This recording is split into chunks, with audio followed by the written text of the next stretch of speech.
Hello, Hello hello, everyone. Daryn. Hello there. So today we are glad to meet you at our criterion D reflection of the whole unit. Yes, I'm happy and I'm very proud of what I did on my criterion C, on my artwork. And today I'm going to show to you guys and on this reflection my artwork and the reflection itself. So yeah, I'm ready. So first of all, I wanted to ask you about what is your artistic intention like at your final pattern. Okay, so my final pattern is called the calm roots and fierce sky. I created a visual contrast between two powerful forces, the peaceful, grounded energy of nature, represented by a leaf-like symbol or root structure, and the intense, burning energy of the sun and sky. It is represented by a more dynamic and angular symbol. My artistic intention was to express the idea of balance between calmness and intensity, or how growth and strength can come from two very different forces, one from below and one from above. And what about you? What was your artistic intention there? So first of all, I want to say that my final printed pattern is called Harmony of Water and Growth, a dialogue between identity and water. It uses hand-carved stamps of symbolic shapes like fish, seaweed, and waves. My artistic intention was to explore the spiritual relationship between water and identity. I wanted to reflect how water symbolizes both life and transformation in many cultures. It's a sacred element that connects people and growth. Okay, Uh, that's good. and that's interesting, yes, because we have described. But what about analyzing? So, what can you say about choosing the colors, the shapes? So okay, I choose organic and the soft curves for the roots symbol. It is to reflect the calm, stability, and the connection to nature. And for the top symbol, though, I used sharper lines and bold repetition to suggest power, energy, and movement. It is like a sky full of light or even something divine. I kept the color palette more natural and limited because I wanted the contrast in shape and direction to carry the meaning more than color alone. And the message I try to express is that strength comes from both peace and intensity, and that both are sacred in their own way. So, why did you organize these symbols this way? So I placed the column grounding symbols at the bottom and the more energetic ones at the top to mirror how plants grow, and the roots down, energy reaching up. So this vertical layout creates a feeling of spiritual ascent, as if the viewer is being pulled from earth to sky. The repetition also creates a kind of visual rhythm, like a chant or spiritual pattern, and yeah, like that. So my question Okay. for you, Dyer, is why did you choose these shapes and colors, and what message were you trying to express? So, first of all, I used blue for the fish to represent clarity. Like you can see at the final pattern, uh, I represented fish like calmness and connection. Green for the seaweed symbolizes growth and renewal. Pink and red for the spiral shapes represent personal energy and spiritual motion, while purple for the tree-like forms suggests mystery and sacredness. The curved shapes and flowing lines mimic nature's rhythm, reflecting spiritual harmony. All right, that's good. And so, why did you organize the symbols in this way? Can you say about that? I arranged them to create rhythm and flow, guiding the eye in a circular motion to represent a spiritual journey. The top section is like a forest canopy, the middle section is the movement of identity in water, and the bottom spirals close the cycle, like returning to self. What about the message? I wanted to show how growth, the upward movement, and identity, the fish moving through water, are connected spiritually, as I said already. The repetition and flow in the pattern suggest a kind of balance and sacred cycle, showing that identity isn't fixed. It moves and evolves like water. Okay, And that's good. yes, that's interesting about your creating the artwork. But what was the most successful part of your final artwork? Uh, Honestly, I think that the most successful part is the contrast between the two stamp designs. So even though they are very different, but they work well together in the pattern. And I also think that I did a good job with the stamp control. especially after practicing the prints multiple times. And what about you? Ah, What about you, Dair? so this is yours practicing prints, yes, multiple times. Yes, they are, This because you can pictures. see the Okay. different stamps used. It was my practice. And so what about you? What do you think is the most successful part of your final artwork? Okay. Actually, the most successful part is the fish stamp section in the middle, like as you can see here. The layering and color blending really captured the fluidity and movement I imagined in my head. It visually connects that theme of identity and water very clearly. I guess so. Yes, okay. That's clear, okay? But what would you improve if you did this work again? Like what would you do? Okay, so honestly, that's a kind of tough question, but if I had more time, I would probably experiment with adding more layering or depths with the ink tones, because some areas felt felt a bit flat, and adding transparency or overlapping patterns could have given more like spiritual complexity, I guess. And I'd also maybe carve a search symbol to act as a bridge between the two extremes, between the two symbols that I've used. Yeah. Mm. And what about you there? What do you think? What would you improve if you did again your work?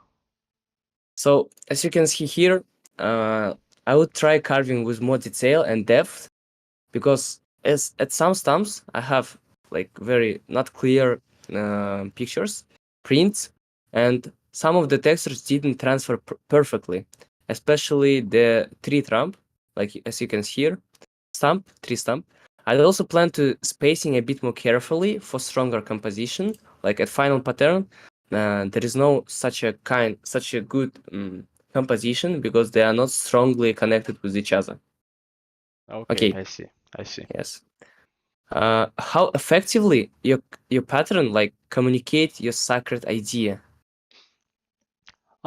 I think it communicates it quite well because the vertical movement and the symbolic contrast tell a visual story about harmony between calm and chaos, which is something I personally believe is sacred, especially in the way people grow and find balance. And what about you? How effectively do you think your pattern communicates your sacred or spiritual idea? Uh, I think it communicates the idea quite well because of the symbolic consistency. All the elements tie into the theme of spiritual connection and natural flow. The viewer even can sense harmony without even knowing the title. Like without watching the title, I guess you would understand the title that it's harmony of water, something like flow. No, Yeah. Okay. okay, that's interesting, but I interested in knowing how do you use like knowledge of unit, like space, repetition, and color that support your symbolic meaning, and also how might your pattern be interpreted differently depending on the viewer. Just answer like that. Okay. So the repetition gives a sense of like the ritual, like a prayer or meditation, and the empty spaces between the psalms give a chance for the eye to rest, which also supports the calm theme. I avoided bright colors to keep the spiritual tone focused and reflective, rather than loud or distracting, I guess. And on your second question, um, some people might see it more like literally, because like just leaf and sun, while others might feel the symbolic meaning more deeply, I guess. And someone might interpret the pattern as growth through struggle or the importance of having roots before reaching the sky. It all depends, honestly, on their like background or beliefs. And I think like it is the beauty of the symbolism that it opens space for personal connection, and everyone, like every single individual, has their own opinions on the symbols, their Of own course. beliefs. Yeah, so I Yes. think about that. So what what do you think about that? About myself, yes. Yep. So the repeating shapes create a visual mantra, like prayer or chant. Space between them keeps balance and avoids overcrowding. However, I guess the stronger completing them together to each other would give a sense of calm more. And about the colors, they follow an emotional gradient from grounded, green, to elevated, like purple, mirroring spiritual growth. And I Okay. guess my pattern could be interpreted differently by others, of course, because some might see the fish as a symbol of freedom and migration instead of identity. Others might see the top of forms as trees, coral, or even abstract symbols. That's what makes a visual language powerful. Everyone brings their own perspective, as you said before. Like everyone has their own opinion about something. Yeah, you're right. Uh, I yes. actually do agree with you. And so then my question is, what did you learn during this project, and like what was something new you tried during this project? Mm. I guess it's more about my artistic development. I learned how symbolism works in visual storytelling. I also tried carving into erasers for the first time, as you can see, which was completely new experience because I haven't done it in my life before. And I had to think just not about shape, but also negative space. It's about the space that left after carving the stamp, after carving the eraser. And Okay. I have the same question for you. What did Honestly, you learn during this project? What was something new you tried? yeah, honestly, I have like quite similar answer that you have, because this project taught me a lot about symbolism and how to express meaning visually without needing words. Because as I said before, I also tried this stamp carving for the first time, which was harder than I expected because it is actually hard work to do that, and it requires a lot of patience, I guess. And I learned how small differences in carving or pressure can change the entire outcome, and that was like the best thing that I learned in this project. Okay. Yep. And what carving or design techniques did you improve? I got better at controlling the depths and angles of my carving tools, and I learned how to plan the negative and positive space in the stamp. So, like as you can see from the picture, um, so I learned how to plan the negative and positive space in the stamp so it prints clearly. And in the beginning, though, my stamps were like messy, and but after a few Mm, prints, I improved the cleanliness and the alignment of each stamp, because as you can see, they're like very visible, they are very clear to the audience. So yeah, that's the best thing. And I had the I same see, question I for you. see. Okay. So I definitely improved in carving control as you too, because at first I pressed too hard and the lines were rough, but over time I learned how to make smoother curves and clearer details. I also got better at cleaning up the stamps before printing. You first of all clean all the ink, and only after that you print it on the paper. Yeah, I can see that. Your final pattern is Yes. so much better. It Thank you, just thank you. looks good. Okay, then the next question for you is, what challenges did you face in creating the stamps, and how did you overcome them? I see, I see.